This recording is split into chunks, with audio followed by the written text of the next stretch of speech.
Bonjour à tous, je m'appelle Dan Ziegler, je suis en troisième année de doctorat et avant de commencer, je voudrais remercier l'Université de Lyon et surtout l'atelier Barcamp de nous permettre d'exposer nos travaux au grand public. C'est toujours un plaisir de partager avec des gens qui ne sont pas de notre milieu nos projets.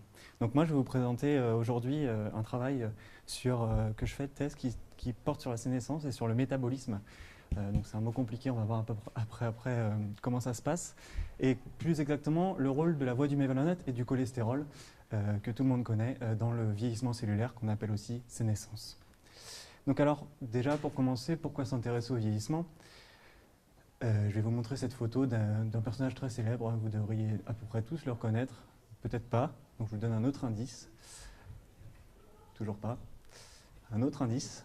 Donc, ce personnage très connu a vécu au XVIIIe siècle et a écrit notamment les voyages de Gulliver. Donc, c'est Jonathan Swift. Et Jonathan Swift, si je vous en parle aujourd'hui, c'est parce qu'en fait, il a énoncé une phrase que je trouve assez paradoxale, mais assez véridique. C'est « Tout le monde désire vivre longtemps, mais personne ne voudrait vivre vieux ». Et ce paradoxe, en fait, il est hyper intéressant, puisqu'en fait, c'est l'objectif des chercheurs en biologie du vieillissement, c'est de comprendre un petit peu ce vieillissement, et surtout de vivre moins longtemps vieux. Donc, ça ne vous aura pas échappé, ça n'échappe à personne, c'est pas un scoop. L'espérance de vie a graduellement augmenté depuis à peu près 150 ans, dû notamment au progrès de l'hygiène et de la médecine, que ce soit pour les hommes ou pour les femmes. Alors, vieillir plus longtemps, d'accord? Mais dans quelles conditions? En anglais, on utilise deux termes. Pour la vieillesse, dans le sens de la longévité, on parle de lifespan, qui constitue la durée de vie. En l'occurrence, nous, en biologie du vieillissement, on s'intéresse aussi au health span, qui est la qualité de vie. Et en fait, ce graphique, il cache un graphique beaucoup moins connu, qui est en fait la qualité de vie en fonction de l'âge. Et on voit en fait que cette qualité de vie, elle diminue drastiquement autour de 50-60 ans, avec des courbes qui s'infléchissent, avec une vitalité qui diminue. L'idée en fait de la recherche en biologie du vieillissement, c'est de décaler ces courbes pour prolonger les années de vieillesse en bonne santé. Donc, ne pas vieillir forcément plus longtemps, mais surtout vieillir mieux. Donc l'idée, c'est pas de créer des Benjamin Button ou de partir à la recherche de la fontaine de Jouvence. Ça, on va laisser le fantasme humain de côté et on va s'intéresser vraiment aux faits scientifiques qui sont avérés. Donc je vous reprends un peu la sénescence cellulaire à l'échelle tout d'abord de la cellule. Donc c'est Léonard Efflick qui, à peu près 60 ans, a découvert en fait ce mécanisme de vieillissement cellulaire, de sénescence cellulaire. En fait, il a cultivé tout simplement des cellules dans ses boîtes de pétri. C'était le début de la culture cellulaire dans les années 50-55, après-guerre. Et avec les progrès de la microscopie, en fait, il a pu observer ces cellules. Et en fait, il a observé que ces cellules, quand il est passé, quand elles se proliféraient, effectivement, elles arrêtaient de proliférer au bout d'un certain temps et elles adoptaient une morphologie particulière. Donc ces cellules étaient sénescentes. Par la suite, on s'est rendu compte qu'en fait, c'était une question de stress ou de conditions optimales qui faisait que la cellule arrêtait ou pas de proliférer. Donc si on le représente sur une courbe de croissance, par exemple, on a une courbe de croissance ici en fonction du temps. Donc dans des conditions optimales, et ce que Léonard Efflick a observé il y a 60 ans, il s'est aperçu qu'au bout d'une centaine de jours, les cellules vont arrêter de proliférer. C'est ce qu'on appelle la sénescence réplicative. En l'occurrence, on peut provoquer de manière prématurée cette sénescence grâce à des stress cellulaires. Et c'est ce qu'on appelle la sénescence prématurée. Donc les cellules, en plus d'arrêter de proliférer, elles vont avoir un souci, c'est qu'elles vont devenir non fonctionnelles. Et c'est bien ça le problème qui va se passer au sein de nos tissus. Parce que si on regarde maintenant l'échelle tissulaire, on va se rendre compte qu'il va y avoir un certain nombre d'accumulations de dommages, des stress dans le tissu, qui vont conduire à l'accumulation de cellules sénescentes qui sont en bleu ici. Et en fait, ces cellules sénescentes, comme vous avez vu dans le précédent exposé, sécrètent des facteurs dans le micro-environnement, et ces facteurs vont permettre en fait, notamment le recrutement de cellules du système immunitaire. Et en fait, le recrutement de ces cellules du système immunitaire vont permettre de régénérer le tissu et d'enlever ces cellules sénescentes. Donc c'est un processus en fait très hiérarchisé, qui se passe de manière tout à fait normale et physiologique. Le problème, c'est qu'avec le vieillissement et l'âge, ces trois dernières étapes sont inhibées. Et du coup, on se retrouve avec une accumulation de ces cellules sénescentes, donc non fonctionnelles, et en plus, on a la sécrétion de plein de facteurs dans le micro-environnement. Donc, si on se passe après à l'échelle de l'organisme, encore plus haut, on voit en fait que ces cellules sénescentes, au cours du temps, elles augmentent, pour deux raisons. La première, c'est qu'on a une accumulation de stress avec le temps. On accumule les stress. La deuxième, c'est qu'on a une baisse du système immunitaire. Du coup, les cellules sénescentes ne sont plus éliminées. Ces deux facteurs font qu'on a une augmentation drastique du nombre de cellules sénescentes dans tous nos tissus et qu'elles conduisent à un certain nombre de maladies liées à l'âge, dont les maladies neurodégénératives type Alzheimer ou Parkinson, mais également aussi la BPCO et l'athérosclérose, qui sont tous des maladies que tout le monde connaît.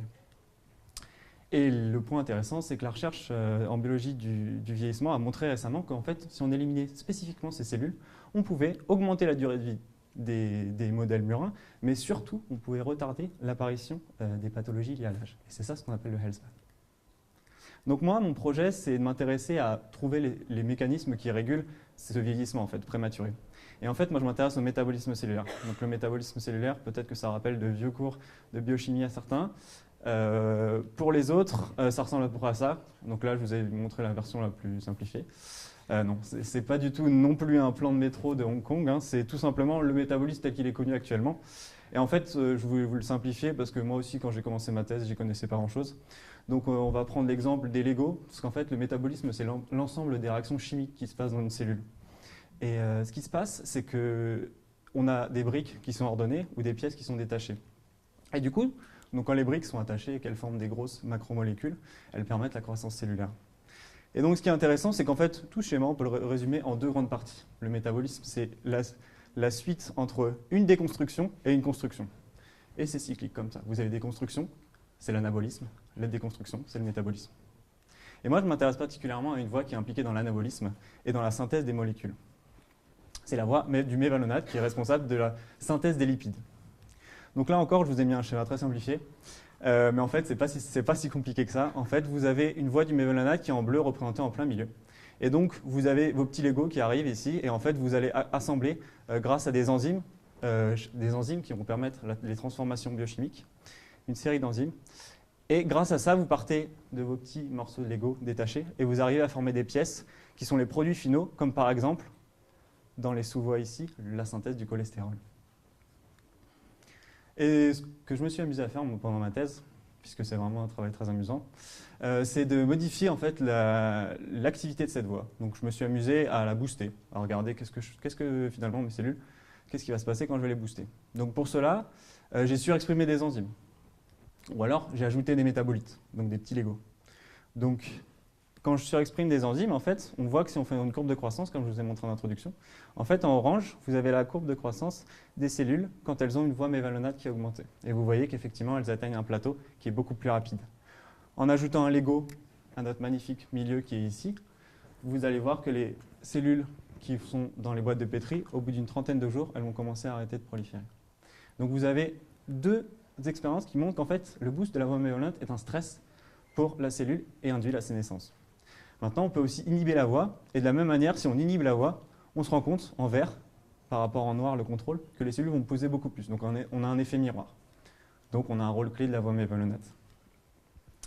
Donc maintenant, le rôle du cholestérol. Donc ce qu'on s'est amusé, comme je vous ai montré en introduction, c'est qu'effectivement, on a une voie centrale, mais on a plein de sous-voies qui sont en dessous. Donc on se demandait quel est le Lego final qui va induire la sénescence. Et en fait, ce qu'on a fait, c'est qu'on a surexprimé nos enzymes pour induire la sénescence, et on a essayé de bloquer chacune des sous-voies, pour essayer de savoir quelle était la voie impliquée. Et en fait, on a bloqué la voie du cholestérol et on s'est aperçu que quand on bloquait la voie du cholestérol, on inhibait l'induction de ce vieillissement. Et ensuite, on a même vérifié via un microscope à fluorescence, on a marqué le cholestérol, on peut le faire. Et là, donc, vous ne voyez pas grand-chose encore une fois, mais croyez-moi, ici, vous avez du cholestérol qui est diffus dans les cellules, et là, on le voit un peu, on voit des taches bleues qui apparaissent, qui sont en fait l'accumulation intracellulaire de cholestérol. Et donc ça, c'est quand on booste notre voie mévalonate. Et la quantification ici, parce qu'on quantifie toujours les images, c'est joli, mais on montre ce qu'on veut. Donc les quantifications montrent effectivement qu'on a une augmentation du cholestérol intracellulaire. Donc notre modèle d'étude, en fait, il est simple. Vous avez une cellule qui produit des métabolites, notamment le cholestérol. J'attire votre attention sur le fait que le cholestérol vient de l'alimentation aussi, mais seulement à 30%. 70% du cholestérol qui sont dans vos cellules provient de cette voie mévalonate. Donc la cellule produit ce dont elle a besoin. Le cholestérol est important pour l'établissement d'un certain nombre de processus biologiques. Et en fait, donc vous produisez vos petits Legos, la cellule est contente, mais au bout d'un certain temps, on pense qu'on a une suractivation de cette voie et un flux métabolique en fait, qui va être augmenté. Tout simplement, vous avez un robinet, et vous l'ouvrez plus. Et du coup, en ouvrant plus le robinet, vous créez beaucoup plus de composés finaux. Et la cellule produit beaucoup plus, il y a une perturbation d'équilibre, et on induit une sénescence. Bon, ça, c'est l'histoire simplifiée. En vrai, j'ai passé 3 ans à expliquer pourquoi, comment, etc. J'aimerais attirer votre attention pour finir sur une petite question qui se pose quand on travaille en biologie fondamentale, c'est l'éthique. Et notamment, je trouve que le vieillissement, c'est un très bon modèle pour parler de l'éthique. Donc là, je vais vous présenter un petit dessin du chat de Philippe Geluck. Donc le chat qui dit à son petit « Tu peux faire tout ce que tu veux, si toutefois, ça reste dans le cadre de ce que je veux bien que tu fasses. » Donc là, le scientifique qui représente le petit chat, il se dit « Mais qu'est-ce que ça veut dire ?» Donc en fait, tu peux faire tout ce que tu veux. Moi, ça me fait penser un petit peu à la société qui nous pousse, effectivement, à aller toujours plus loin, à découvrir de nouvelles choses. Et aussi le désir et le fantasme humain de, effectivement, le mythe de la fontaine de jouvence, etc. Ensuite, vous avez les conseils éthiques qui vont fixer des cadres d'utilisation et d'explication de tous ces phénomènes. Et le scientifique qui se retrouve au milieu et qui ne comprend pas forcément. Donc je pars d'un constat simple, le savoir scientifique sur la sénescence et sur le vieillissement est en train d'augmenter. Et on commence à développer des outils qui ciblent, comme je vous ai dit, ces cellules sénescentes, qu'on appelle les sénolytiques. Vous pourrez taper, on en trouve, il y a beaucoup d'articles qui ont été repris parlant des sénolytiques. Mais la vraie question, c'est après son utilisation. Qu'est-ce qu'on va faire une fois qu'on les maîtrisera? Comment on diagnostiquera le vieillissement? Est-ce que vous irez chez le médecin et vous délivrera un certificat de vieillesse pour vous dire « Ok, vous êtes vieux », mais sous quels critères? Est-ce qu'il y aura des différences entre sexes, entre origines, etc. Ensuite, se posera la question de la production. Qui pourra produire ces médicaments? Sous quelles conditions? Ensuite, l'accessibilité. Est-ce que tout le monde aura le droit, etc. Et enfin, les conditions d'utilisation. Est-ce qu'il faudra les utiliser dès le plus jeune âge, en prévention, ou est-ce qu'il faudra attendre qu'on ait une maladie qui se déclare? Donc toutes ces questions sont vraiment fondamentales et je pense qu'elles résument un petit peu le problème qu'on a actuellement sur toutes les technologies qu'on maîtrise, mais on ne sait pas vraiment comment les utiliser. Voilà, donc je vous laisse sur cette réflexion et je vous remercie de votre attention. Je remercie aussi toute l'équipe, puisque le travail d'un thésard, ce n'est pas seulement personnel, c'est aussi avec l'aide de l'équipe. Et je vous remercie pour votre attention. Merci beaucoup.